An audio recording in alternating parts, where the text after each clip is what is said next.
चालणार नाही. भाजपच्या लोकांनी भाजपच्या सगळ्या कार्यकर्त्यांना आपापल्या गावामध्ये जाऊन त्या ठिकाणी, त्याचबरोबर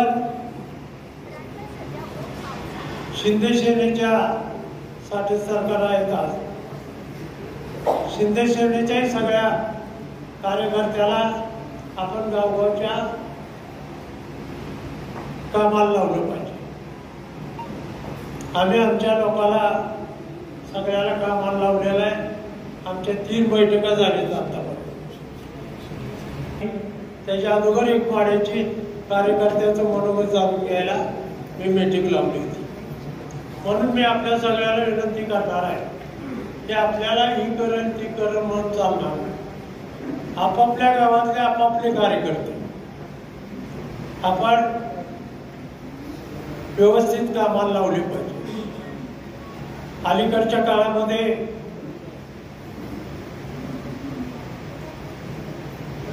बारके बारके व्हिडिओ कॅसेट तयार करायचं काम मोठ्या प्रमाणात चाललेलं असतं आणि त्यात मग काय घालायचं काय शिवायचं.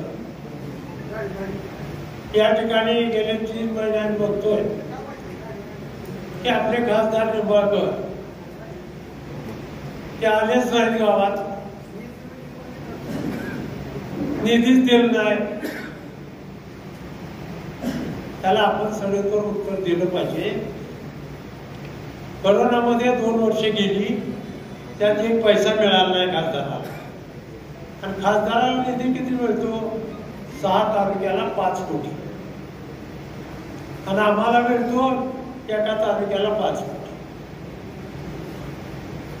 आपण उगीच म्हणायचं. आता 800 गाव, किती गावात खासदार येऊ शकतो? म्हणजे शेवटी ही साखळी आहे सगळ्यांची. सरपंचाचं काम मी केलं तर चालणार नाही. खासदारांनी खासदारांचं दिल्लीतलं काम सोप केलेलं.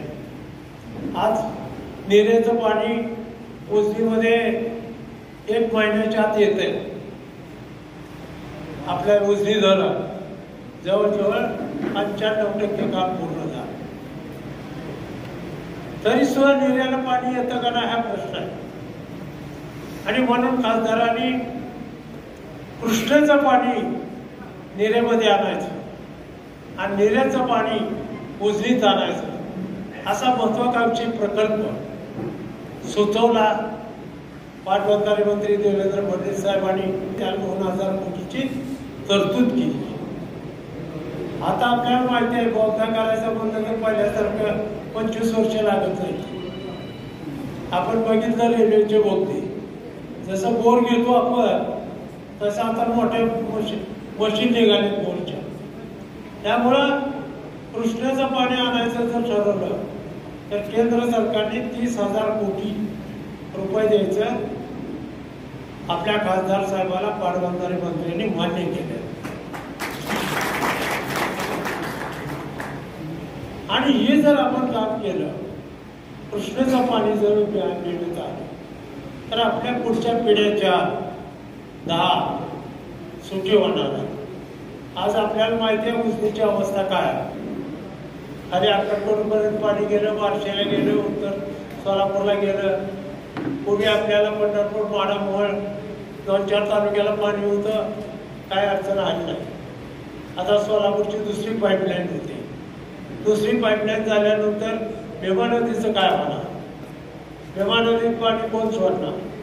हाही प्रश्न आपल्याकडे उपस्थित होणार आहे.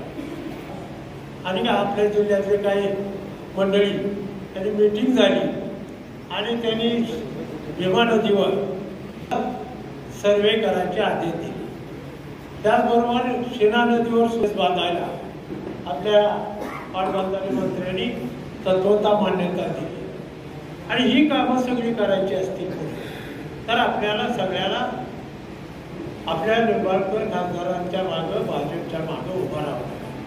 पैसे कोणी देणार आहे महाराष्ट्रात मला माहिती, पण केंद्र सरकार कोट्यावधी रुपये देऊ शकतं. आणि आतापर्यंत ज्या ज्या रस्त्याची कामं गडकरी साहेबांनी कुठला रस्ता ठेवला हो? आता खासदारांनी काय तिथे येऊन काय करायचं सांगा ना मला. तरी सुद्धा खासदारांनी त्यातल्या त्यात पुन्हा प्रयत्न केला साधाच ते टर्नो पूर केला 25 कोटीचा, 32 कोटी रुपये आपल्या वडार भागातल्या